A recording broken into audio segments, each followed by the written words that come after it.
Hello viewers! మీ భుక్తాయాసానికి స్వాగతం. ఈరోజు నేను చేస్తున్నది శనగపిండి సింపుల్ పచ్చడి. ఇది 5 నిమిషాలలో అయిపోయే పచ్చడి. దీనికి ముందుగా మూకుడు పెట్టి అందులో కొంచెం నెయ్యి వేసి, ఆ పైన ఒక గరిటెడు శనగపిండి పచ్చిది వేసి ఎర్రగా వేయించుకోవాలి.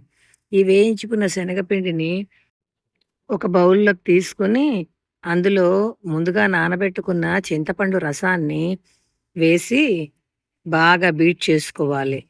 ఉండలు లేకుండా కలుపుకోవాలి. ఇప్పుడు మూకుడు పెట్టుకొని, అందులో కొంచెం నూనె వేసి, అందులో ఆవాలు, జీలకర్ర, ఎండుమిరపకాయ పోపు వేసుకొని, పోపు వేగాక, ఆ పోపులో చిన్నగా దంచి పెట్టుకున్న వెల్లుల్లి, దానిపైన తరుక్కున్న ఉల్లిపాయ ముక్కలు వేసి, దాని మీదన పచ్చిమిరపకాయ ముక్కలు కూడా వేసుకొని, ఆ పైన ఉప్పు వేసుకొని ఎర్రగా వేయించుకోవాలి.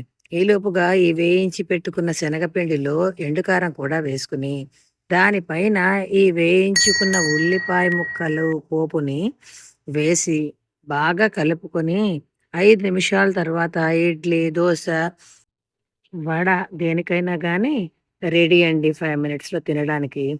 ఇది చాలా తక్కువ ఇంగ్రీడియెంట్స్‌లో ఇంట్లో 5 నిమిషాల్లో చేసుకునే పచ్చడండి. Thank you.